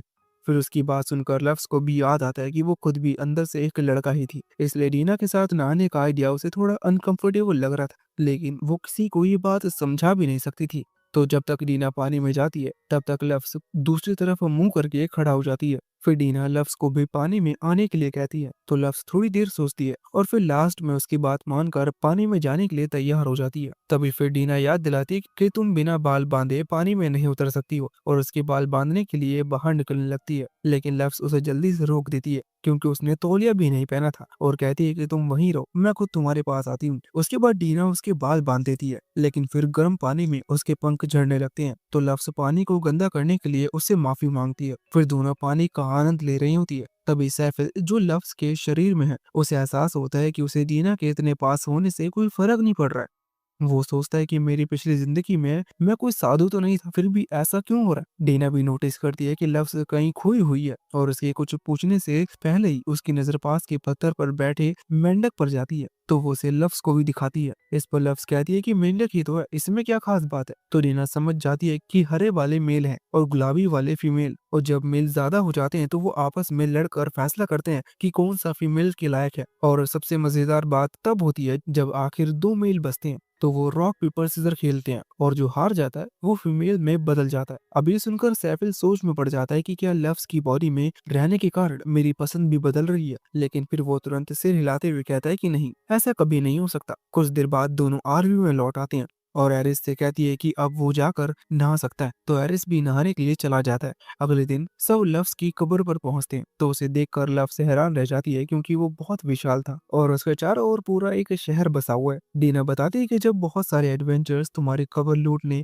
आने लगे तो व्यापारियों ने यहाँ दुकान लगा ली ताकि वो उन्हें सामान बेच सकें। फिर धीरे धीरे लोग यहाँ बसने लगे और तुम्हारी कब्र अब तो एक टूरिस्ट स्पॉट बन चुकी है। ये जानकर एरिस गुस्से में आग बबूला हो जाता है। उसे यकीन नहीं होता कि कोई लुफ्स जैसी महान हस्ती की इस तरह बेइज्जती करने की हिम्मत कर सकता है। वो गुस्से में कहता है कि मैं अभी के लिए इस पूरे शहर को तबाह कर दूंगा, लेकिन लफ्स तुरंत उसे रोकती है और कहती है कि किसी की जान बिना वजह नहीं जानी चाहिए। फिर वो सीधे कब्र के अंदर जाने का डिसाइड करते हैं, और जैसे ही वो कब्र की गेट के पास पहुंचते हैं उन्हें कुछ एडवेंचर्स मिलते हैं जो बहुत ही चिंतित दिख रहे होते हैं। उनमें से एक बताता है कि 2 महीने पहले हमने एक स्क्वाड भेजी थी ताकि अंदर के नए एरिया का नक्शा बना सकें, लेकिन वो अब तक लौटी नहीं। हमें डर है कि उनके साथ कुछ हुआ ना हो। ये सुनकर लफ्स और बेचैन हो जाता है। उसे लिब्रा को जल्दी से जल्दी ढूंढना था ताकि किसी और की जान ना जाए। एडवेंचर्स देखते हैं कि लफ्स और उसकी टीम अंदर जा रही है, तो वो चेतावनी देते कि अंदर से कोई भी बाहर नहीं आ सका। तो लफ्स जवाब देते कि चिंता मत करो, हम इससे निपट सकते हैं। इतना कहकर वो लोग कब्र के अंदर चले जाते हैं। तभी अचानक उन्हें महसूस होता है कि कोई उनकी तरफ आ रहा है, और फिर अंधेरे से धीरे धीरे एक गोलम बाहर निकलता है। ये वही गोलम था जिसे लफ्स ने 2 साल पहले बनाया था। डीना समझाती है कि जब लफ्स को सील किया गया था तो बहुत सारे गोलम्स यहाँ बच गए थे। तब से वो इस जगह पर भटक रहे हैं, और जो भी अंदर घुसने की कोशिश करता है उस पर हमला कर देते हैं। वो आगे कहती है कि लेकिन ये दोस्तों और दुश्मनों में फर्क कर सकता है, और लगता है ये अब भी तुम्हें और एरिस को पहचान रहा है। लेकिन तभी गोलम अचानक डीना पर हमला कर देता है। शायद गोलम डीना को भूल गया है, जैसे वो दोनों भी पहले डीना को भूल चुके हैं। तो लफ्स तुरंत गोलम को मारने का सोचती है, लेकिन तभी बाहर से वही एडवेंचर की टीम आती है जो उनसे बाहर मिला था। उनका नाम था हॉकाई। वो बताते हैं कि हम तुम्हारे पीछे आए थे क्योंकि हमें लगा तुम मुसीबत में पड़ सकती हो। और फिर हॉकाई पार्टी कूद कर बीच में आ जाती है ताकि दीना को उस गोलम से बचा सके। हॉकाई पार्टी अपने अटैक में काफी तालमेल के साथ काम कर रही होती है, लेकिन उस गोलम का लेवल उनसे बहुत ज्यादा था, तो वो उससे पूरी तरह से हार नहीं पाते। इसलिए लफ्स एरिस को उनकी मदद करने के लिए कहती है, और अगले ही पल एरिस अपने जलते हुए मुक्के से गोलम को जोरदार घूसा मारता है, और एक ही पंच में गोलम का काम तमाम हो जाता है। फिर धूल बैठने के बाद एडवेंचरस का लीडर जॉन एरिस के पास दौड़ कर आता है और पूछता है कि तुमने अटैक कैसे किया। तो एरिस नर्वस हो जाता है क्योंकि जॉन बहुत ज्यादा करीब आ गया था। तो लफ्स बीच में आकर कहती है कि थोड़ा दूर रहो, तुम उसे डरा रहे हो। इस पर जॉन तुरंत पीछे हटता है और माफी मांगता है। उसके बाद एडवेंचर की टीम अपना इंट्रोडक्शन देती है। जॉन वॉरियर क्लास का एडवेंचर था, वहीं निक लाइट वॉरियर और रिचर्ड हैवी वॉरियर होता है। तो लफ्स उनके ग्रुप को देखकर सोच में पड़ जाती है कि यहाँ सबके सब वॉरियर्स हैं, बस एक शू नाम का बंदा था जो आर्चर है। आगे लफ्स अपना परिचय देते हुए कहती है कि मैं एक high level ranger class adventure हूँ। वहीं डीना और एरिस दोनों एक दूसरे को देखने लगते हैं क्योंकि उन्हें समझ में नहीं आता कि क्या बोलना है। तो आखिर में वो भी झूठ बोल देते हैं कि हम भी हाई लेवल रेंजर हैं। ये सुनकर जॉन का चेहरा थोड़ा बिगड़ जाता है। उसे लगता है कि लव्स की पार्टी तो उससे भी ज्यादा अनबैलेंस्ड है। आगे वो कहता है कि अगर आप चाहें तो हम आपके साथ सपोर्ट के लिए चल सकते हैं, और लव्स मना करने ही वाली होती है कि तभी डीना हाँ कर देती है। तो जॉन और उसकी टीम खुश होकर उनके साथ चलने लगती है, और डीना लव्स को बताती है कि इन एडवेंचर्स की मदद से सफर थोड़ा आसान हो जाएगा, कम से कम तब तक इनमें से कोई एक ट्रैप में गिरकर मर नहीं जाता। और यह लफ्ज को डीना एक साइकोपैथ से कम नहीं लगती। वहीं पिरामिड के सबसे ऊपरी हिस्से में रिकॉन टीम जो महीनों पहले लापता हुई थी, आखिरकार लंबी सीढ़ियां चढ़कर ऊपर पहुंच जाती हैं। वो तय करते हैं कि चाहे कुछ भी हो जाए, हम ये वेपन ट्रेजरी जरूर हासिल करेंगे। लेकिन जैसे ही वो ऊपर वाले कमरे में पहुंचते हैं तो उनके सामने लिब्रा खड़ी होती है। वो उन्हें कहती है कि तुम सबको इस कमरे से 10 सेकंड के अंदर बाहर निकल जाना चाहिए, वरना मैं सबको खत्म कर दूंगी। इस पर एडवेंचर्स उसे समझाने की कोशिश करते हैं कि हम तुम्हारे दुश्मन नहीं है, हमें हथियार चाहिए ताकि हम डीमन से लड़ सकें। लेकिन लिब्रा को इससे कोई फर्क नहीं पड़ता, और जैसे ही काउंटडाउन 0 पर पहुंचता है तो वो ब्रेक गेम प्रोग्राम एक्टिवेट कर देती है, जिससे एक एनर्जी बबल बनता है और एडवेंचर्स को उसके साथ सील कर देता है ताकि वो उन्हें वहीं मार सके। वहीं दूसरी तरफ लव्स को अब थोड़ा पछतावा होने लगता है कि उसने हॉकाई पार्टी को साथ आने दिया, क्योंकि इन लोगों को तो ये समझ में नहीं आता कि वो कितने कमजोर है। हर बार जब भी रास्ते में कोई गोलम आता तो ये सब मार खाने के लिए आगे कूद जाते, और फिर हर बार लव्स को मजबूर होकर उन्हें बचाना पड़ता। और मजेदार बात ये थी कि एडवेंचर सच में सोचते थे कि उन्होंने ही गोलम को हराया है। फिर धीरे धीरे उनका ग्रुप आखिरी गाजिन गोलम तक पहुंचता है, और ये बाकी सबसे कहीं ज्यादा ताकतवर था। लव समझ जाती है कि अगर ये एडवेंचर इस गोलम के सामने गए तो एक झटके में इनकी चटनी बन जाएगी, इसलिए वो उन्हें पीछे हटने के लिए कहती है। तो एडवेंचरस उन्हें रोकने की कोशिश करने लगते हैं, तो डीना उन्हें समझाती है कि टेंशन मत लो, लव्स के पास एक प्लान है। यूं सुनकर वो उसकी मानकर पीछे हट जाते हैं, और लव्स आगे बढ़ती है। फिर सबसे पहले वो गोलम से पूछती है कि क्या तुम मुझे पहचानते हो। ये सुनकर गोलम कुछ सोचने लगता है, लेकिन फिर अचानक से उस पर हमला कर देता है। तो लव्स बिना किसी हिचकिचाहट के अपने एक ही तेज वार में गोलम को बीच से 2 हिस्सों में काट देती है। उसके बाद वो सीढ़ियों की तरफ बढ़ने लगती है, लेकिन तभी पीछे से गोलम की आवाज आती है जो कहता है वेलकम होम। तो लव्स रुकती है और कहती है कि वो 2 साल तक इस जगह की रक्षा करने के लिए शुक्रिया, तुम्हारा काम अब पूरा हो चुका है, अब तुम आराम कर सकते हो। ये सुनकर गोलम को भी राहत मिलती है, और फिर वो धीरे धीरे उसका पावर डाउन हो जाता है। उसके बाद लव्स आगे बढ़ने लगती है, लेकिन एडवेंचर्स फिर से उसे रोकते हैं और अकेले जाने से मना करते हैं। तो लव्स अब तंग आ चुकी थी। वो कहती है कि अगर लिब्रा ने तुम पर हमला कर दिया तो तुम सेकंड्स भर भी नहीं टिक पाओगे। ये सुनकर वो लोग खामोश हो जाते हैं, क्योंकि वो जानते थे लव सही कह रही है। लेकिन जाने से पहले वो उससे पूछते हैं कि तुम आखिर हो कौन, क्योंकि जिस तरह तुमने उस गोलम को एक बार में मिटा दिया वो कोई आम इंसान नहीं कर सकता है। इस पर लव कुछ पल के लिए सोचती है, और फिर वो उन्हें साफ साफ कह देती है कि उसे उनके सवालों का जवाब देने का कोई इरादा नहीं है, और बिना कुछ बोले ऊपर की तरफ बढ़ जाती है। डीना और एरिस भी कहते हैं कि वो यहीं नीचे उसका इंतजार करेंगे, क्योंकि उन दोनों में से कोई भी लिब्रा के ब्रेकियम का सामना नहीं कर सकता। मतलब ये लड़ाई लव्स को अकेले ही लड़नी होगी। फिर जैसे ही लव्स सीढ़ियां चढ़ती जाती है तो वो सोच में पड़ जाती है कि उसे दुख क्यों महसूस हुआ जब उसने उस गोलम को मारा था। भले ही वो लव्स की ही बनाई हुई चीज थी, लेकिन उसके लिए तो ये बस एक गेम का हिस्सा था, इसलिए उसे यहाँ कुछ गड़बड़ लगती है। लेकिन फिलहाल ये सब सोचने का वक्त नहीं था। आखिरकार लव्स ऊपर तक पहुंच जाती है, और वहां सामने लिब्रा उसका इंतजार कर रही होती है, और वो लव्स को भी वही बात कहती है कि 10 सेकंड के अंदर यहाँ से निकल जाओ, वरना मैं तुम्हें मारने पर मजबूर हो जाऊंगी। लेकिन लफ्ज कुछ नहीं बोलती, वो बस अपना चश्मा उतारती है और अपने पंख फैलाकर अपनी असली पहचान दिखाती है। तो लिब्रा उसे ध्यान से देखती है, और फिर अचानक टाइमर रोक देती है। वो उसे देखकर जैसे प्रोसेस ही नहीं कर पा रही थी, क्योंकि उसके सामने जो खड़ी थी वो 99% लफ्ज जैसी दिख रही थी। फिर भी वो उस पर यकीन नहीं कर पा रही थी, क्योंकि लफ्ज का हीरोज के साथ बैटल में बच जाना इम्पॉसिबल था। और ज्यादा सोचने से लिब्रा की सिस्टम में शॉर्ट सर्किट शुरू हो जाती है। तो लव्स उसे कहती है कि ज्यादा मत सोचो, वरना तुम्हारा प्रोसेस जल जाएगा। लेकिन अब बहुत देर हो चुकी थी, लिब्रा पहले से ही डैमेज थी, इसलिए लव्स कहती है कि मैं पास आ रही हूँ ताकि तुम्हारी रिपेयरिंग कर सकूं। और जैसे ही लिब्रा ये सुनती है, उसका डिफेंस प्रोटोकॉल अपने आप एक्टिवेट हो जाता है, क्योंकि उसने अभी तक लव्स को अपने मास्टर के रूप में रिकॉग्नाइज नहीं किया था। वो उसे चेतावनी देती है कि अगर तुमने एक और कदम बढ़ाया तो मुझे फोर्स यूज करनी पड़ेगी। लेकिन लव्स नहीं रुकती और पूछती है कि अब तुम क्या करोगी। और तभी लिब्रा तुरंत उसका ब्रेकियम सिस्टम एक्टिवेट कर देती है, जिससे अचानक पूरी जगह लड़ाई की मैदान में बदल जाता है, जो देखकर लव्स थोड़ी देर के लिए चौंक जाती है। लेकिन जैसे ही लिब्रा उस पर फायरिंग शुरू करती है तो लव्स उससे बचकर भागने लगती है। फिर काफी देर भागने के बाद आखिरकार लव्स को एक ओपनिंग मिलती है और वो लिब्रा पर अटैक कर देती है। अब हालात उल्टे हो चुके थे। अब लव्स उसका पीछे करने लगता है तो लिब्रा उसे दूर रखने के लिए और ज्यादा गन फायर करती है, लेकिन लव्स अपने पंखों से उन बुलेट्स को वापस मोड़ देती है और वो बुलेट्स सीधा लिब्रा की गन को हिट करके उसे डिसेबल कर देती है। लिब्रा फिर कई तरह के अटैक्स आजमाती है, लेकिन लव्स के सामने कुछ भी काम नहीं आता। आखिर में वो अपने डोमेन को डीएक्टिवेट करती है और एक नया डोमेन एक्टिवेट करती है, जिससे लव्स तुरंत समझ जाती है कि लिब्रा का अल्टीमेट अटैक है जो 99,000 का डैमेज देता है। सामान्य तौर पर इस अटैक रेंज में फंसना किसी के लिए भी खतरनाक बात होती है, लेकिन लव्स उल्टा एक्साइटेड हो जाती है क्योंकि ये पहली बार होगा जब उसे इस दुनिया में कोई डैमेज महसूस होगा। फिर जैसे ही लिब्रा अपनी वॉयलेट एनर्जी वेव छोड़ती है तो लव्स को इतना दर्द महसूस होता है जैसे उसे किसी ट्रक ने टक्कर मारी हो, लेकिन उसके पास इतनी एचपी थी कि वो इस पूरे डैमेज को आराम से झेल सके। वो धीरे धीरे आगे बढ़ती रहती है और लिब्रा के सामने पहुंच जाती है तो लिब्रा तुरंत अपने चेहरे के सामने एक लेजर ब्लास्ट छोड़ती है, लेकिन लव्स झुककर उसे आसानी से डोज कर लेती है और इससे पहले कि लिब्रा अपनी स्वॉर्ड आर्म से वार करती, लव्स उसका हाथ पकड़कर उसे वहीं रोक लेती है और उसके इस डैमेज को रिपेयर कर देती है जो उसने इतने सालों से इस ग्रेव की रखवाली करते हुए झेला था।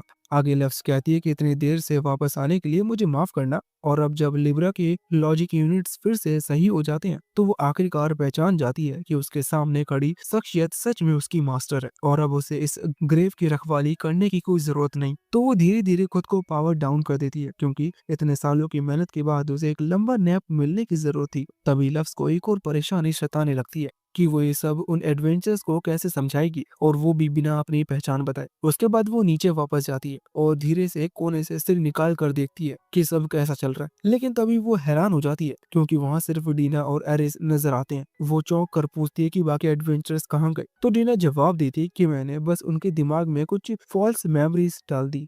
लव्स को अचानक याद आता है कि दीना ने पहले बताया था कि उसके पास माइंड मैनिपुलेशन पावर्स है, लेकिन अब उसे अपनी आंखों से देखकर वो थोड़ा डर जाती है। दीना आगे बताती है कि मैंने उनके दिमाग में डाल दिया कि जब वो यहाँ पहुंचे तो लिब्रा पहले से ही घायल थी, इसलिए उन लोगों ने उसे हरा दिया। तो लव्स पूछती है क्या तुमने उन्हें साथ लाने से पहले ये सब प्लान कर लिया था, तो वो हाँ करती है। अब ये जानकर डीना लव्स को थोड़ी खतरनाक लगने लगती है, लेकिन अंदर से शुक्र करती है कि वो डीना की दुश्मन नहीं है, वरना हाल बहुत बुरा होता। खैर अब नीचे सब कंट्रोल में था। वो ट्रेजर रूम जाने का डिसाइड करते हैं और जैसे ही वो बोल्ट में पहुंचते हैं तो तीनों के मुंह खुले रह जाते हैं क्योंकि कमरा चमकदार ट्रेजर से भरा होता है। खासकर लव्स तो खुद को संभाल भी नहीं पा रही थी। वो खुद नहीं समझ पा रही थी कि उसे इतनी बेचैनी क्यों हो रही है। तभी डीना मुस्कुरा कर कहती है कि लव्स को हमेशा से चमकदार चीजें पसंद थी, इसलिए उसने इतने ट्रेजर जमा किए थे और ऐसी जगहों पर वो पागल सी हो जाती है। फिर वो एरिस से कहती है कि जब तक लव्स गोल्ड में उलझी है तब तक हर काम की चीजें चुन लेते हैं। तो लव्स बीच में बोल पड़ती है कि मैं कंट्रोल में हूँ, मुझे गोल्ड से इतना असर नहीं होता, लेकिन उसके दोनों हाथ गोल्ड कॉइन्स और ज्वेल से भरे होते हैं तो किसी को भी यकीन नहीं होता कि वो सच कह रही है। कुछ देर बाद डीना और एरिस सारे यूजफुल चीजें इकट्ठा कर लेते हैं और बाकी चीजें, पुराने वेपन्स और बेकार गोल्ड, वो वहीं छोड़ देते हैं। लेकिन जाने से पहले डीना लव्स से कहती है कि क्या तुम यहाँ के सारे गोलम्स को इकट्ठा कर सकती हो ताकि मैं उन्हें बेस पर टेलीपोर्ट कर दूं। तो लव्स इसके लिए तुरंत मान जाती है, लेकिन तभी उसे एहसास होता है कि डीना सारे गोलम्स की बात कर रही है और इसलिए लव्स को अगले कुछ घंटों तक एक विशाल ग्रेव के हर कोने में घूमना पड़ता है ताकि कोई भी गोलम छूट न जाए। फिर जब आखिरकार सब इकट्ठा हो जाते हैं तो डीना एक साथ सारे गोलम्स को टेलीपोर्ट कर देती है। तभी लव्स पूछती है कि क्या हमें सच में इन एडवेंचर्स को ऐसी हालत में यहाँ छोड़ देना चाहिए, तो डीना उसे बताती है कि चिंता मत करो, उन्हें कुछ नहीं होगा। और सच में कुछ मिनट बाद जैसे ही लव्स की टीम वहां से निकलती है और एडवेंचर्स जागते हैं तो वो पूरी तरह यकीन कर लेते हैं कि उन्होंने ही सारे गोलम्स को हराया। इसी बीच जंगल के बाहर लव्स बाकी सब आरवी तक पहुंच चुके होते हैं, लेकिन सड़क पर वापस निकलने से पहले डीना लिब्रा के कपड़े ठीक करती है और उसे लव्स से बात करने के लिए तैयार कर देती है। उसके बाद लव्स लिब्रा को पावर ऑन करने का कमांड देती है और जैसे ही लिब्रा की आंखें खुलती हैं तो वो सबसे पहले एरिस को देखकर हल्की मुस्कान देती है। फिर वो लव्स से माफी मांगती है और इससे पहले कि लव्स जवाब कुछ कहती, डीना हंसते हुए बोल उठती है कि क्या इतने सालों बाद भी तुम मुझे पहचान नहीं पाई। फिर लव्स लिब्रा को बताती कि ये मेरी एडवाइजर डीना है। ये सुनकर लिब्रा हैरान हो जाती है क्योंकि उसे डीना के बारे में जरा सा कुछ भी याद नहीं होता। फिर वो अपने सिस्टम में मेमोरी चेक करती है जहाँ कुछ डैमेज फाइल्स होते हैं जिनमें शायद डीना से जुड़ी जानकारी हो, लेकिन इस समय वो उन्हें एक्सेस नहीं कर पा रही होती। इसलिए फिलहाल वो बस लव्स की बात पर यकीन कर लेती है और लव्स को समझ में आ जाता है कि लिब्रा अंदर से क्या सोच रही है, क्योंकि वो अपने चेहरे पर ज्यादा एक्सप्रेशंस नहीं दिखाती थी। लेकिन फिर भी लव्स को उसकी लॉयल्टी पर जरा भी शक नहीं था। वो लिब्रा से कहती है कि हम अभी 12 हेवनली स्टार्स को वापस पाने के सफर पर हैं, तो क्या तुम एक बार फिर से मेरे साथ दोगी? इस पर लिब्रा बिना झिझक के हाँ कर देती है और कहती है कि मैं अपनी जिंदगी का हर पल अपने लक्ष्य के लिए समर्पित करती हूँ। अब जब लिब्रा लव्स की टीम में फिर से शामिल हो जाती है तो लव्स उससे पूछती है कि क्या तुम्हें बाकी हेवनली स्टार्स के ठिकाने के बारे में कुछ पता है? इस पर लिब्रा मना करते हुए कहती है कि मैं इतने समय तक ग्रेव में तैनात थी, इसलिए मेरे पास कोई जानकारी नहीं है। तभी दीना बताती है कि यहाँ से लगभग 2000 किलोमीटर दूर एक पहाड़ के नीचे एक छोटा सा गांव है जहाँ पार्थनोस छिप कर रहती है। अभी सुनकर लव्स थोड़ा चौंक जाती है तो दीना समझाती है कि वो विलेज उसी ने बनाया था। वो एक शक्तिशाली बैरियर से ढकी हुई है ताकि वहाँ के मॉन्स्टर और प्लांट्स बाहरी दुनिया से सुरक्षित रहें। ये सुनकर लव्स को राहत मिलती है कि पार्थनस कम से कम लोगों के लिए परेशानी नहीं खड़ी कर रही।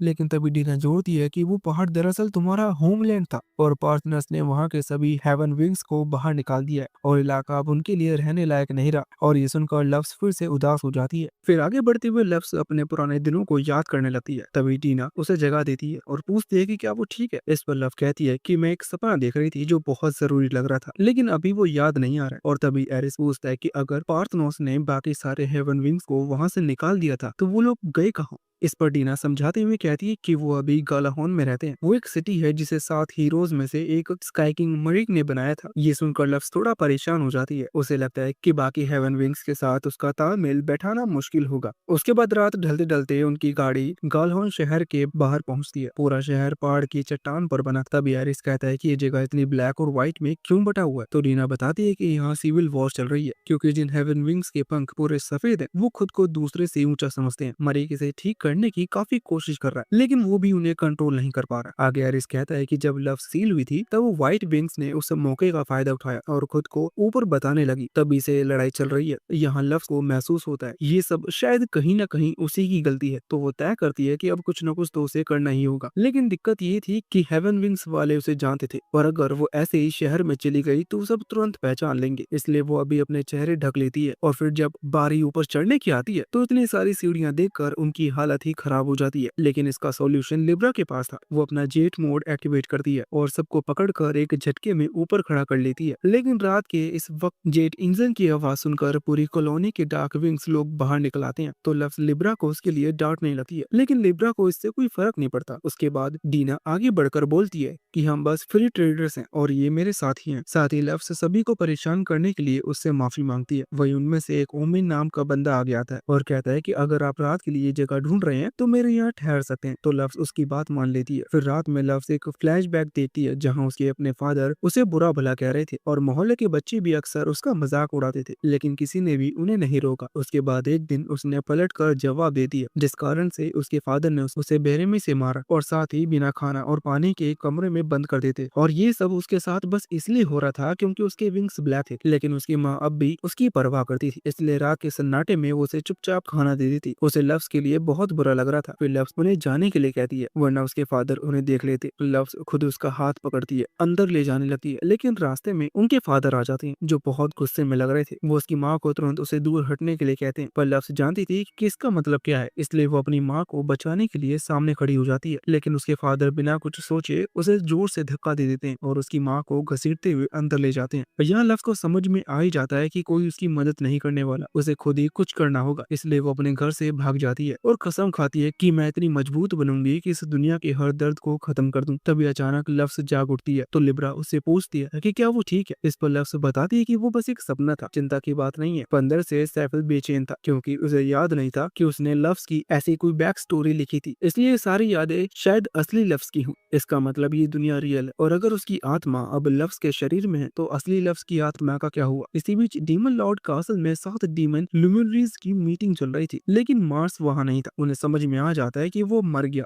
तभी अचानक वहाँ लूमिनर वीनस अंदर आती है और कहती है कि मुझे पता है मार्स के साथ क्या हुआ। तो बाकी लूमिनर्स उससे पूछते हैं कि तुम इतने दिनों से कहाँ थी। इस पर वो कहती है कि मैं उस इंसान का पीछा कर रही थी जिसने मार्स को मारा। इस पर जुपिटर पूछता है कि क्या तुम्हें पता है कि वो कौन था। तो वीनस कहती है कि नहीं, मैं बहुत करीब नहीं जा सकी, लेकिन उसके काले पंख थे। और इतना सुनते ही सबके मन में लफ्ज का नाम आता है, लेकिन सबको यकीन था कि वो तो 200 साल पहले ही मर गई थी। मगर अगर सच में वो वापस आ चुकी है तो पूरी डीमन प्रजाति खतरे में है। लुमिनरीज वीनस से पूछता है कि क्या तुम्हें पता है कि वो अभी कहाँ है। इस पर वीनस जवाब देती है कि मैंने उसे आखिरी बार गाला हॉर्न की तरह जाते हुए देखा था। सब एक दूसरे की तरफ देखते हैं, वो खुद भी गाला हॉर्न जाने वाले थे। तो उनके लीडर ने तुरंत आदेश दिया कि वीनस और जुपिटर तुम दोनों वहां जाओ और उस पर नजर रखो। वहीं अगली सुबह लव्स और बाकी लोग शहर की तरफ निकलते हैं। इस शहर पर अब भी मरीक का राज था, लेकिन उससे मिल पाना आसान नहीं होने वाला था। इसलिए वो सबसे पहले अलग अलग हिस्सों में जाकर जानकारी इकट्ठा करने का डिसाइड करते हैं। फिर एरिस जाने से पहले वो लुफ्स को बताता है कि बहुत समय पहले बार हेवनली स्टार्स में से एक ने मुझे डीमन आर्मी में शामिल होने का न्योता दिया था, तो शायद अब वो उन्हीं के साथ है। ये सुनकर लफ्स अगला टारगेट उसी को रखती है। उसके बाद वो अगले कुछ घंटे शहर में घूमती रहती है। तभी उसकी नजर एक विशाल ब्लैक टेम्पल पर जाती है और जैसे ही वो अंदर कदम रखती है तो वहां लफ्स की एक विशाल मूर्ति होता है। वो हैरानी से सोचने लगती है कि लोगों ने मेरे नाम का मंदिर क्यों बनाया है। तभी मंदिर का केयरटेकर वहां आता है और पूछता है कि क्या आप इस शहर में नहीं हो। इस पर वो उससे पूछती है कि लोगों ने यहाँ पर इस अत्याचारी शख्स की मूर्ति क्यों लगा रखी है। उस केयरटेकर को लफ्स की बात अच्छी नहीं लगती। वो कहता है कि हमारे लिए वो सेवियर था, हम जैसे डार्क विंग्स को व्हाइट विंग्स हमेशा नीचा समझते थे, हमें छुपकर गंदगी में रहना पड़ता था। और तब लफ्स ने हमें बराबर का हक दिया और भेदभाव पर रोक लगा दी, इसलिए हम आज तक उसकी पूजा करते हैं। फिर लफ्स पूछती है कि क्या तुम सब भूल गए कि पार्थनोस ने जो लफ्स का साथी था उसी ने तुम्हें तुम्हारे घर से निकाला था। इस पर वो बंदा वो कहता है कि वो हमारी सजा थी, हमने लफ्स के साथ गद्दारी की थी और पार्थनोस ने दया दिखाई कि उसने हमें मारा नहीं।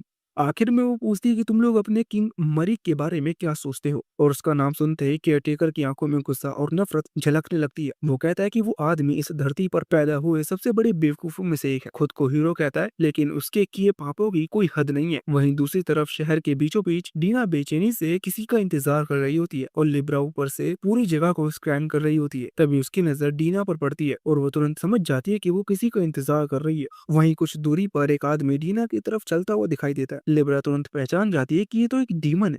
वो बिना वक्त गवाए उसे डीमन के सामने आकर खड़ी हो जाती है और पीछे हटने के लिए कहती है। वो उसे समझाने की कोशिश करता है कि वो एक इंसान है, लेकिन लिब्रा को धोखा नहीं दिया जा सकता था। तभी वो बड़ा लिब्रा पर अटैक कर देता है, तो लिब्रा भी तुरंत अपने डिफेंस प्रोटोकॉल एक्टिवेट कर देती है। दूसरी तरफ शहर के किनारे एरिस अकेले बैठा होता है। फिर वो उठता है और टहलने निकल जाता है। तभी अचानक उसे एहसास नहीं होता कि उसके आसपास कोई नहीं है और अगले ही पल उसके चारों तरफ से बैरियर बन जाता है, जो कि गैक्रोस ने बनाया था।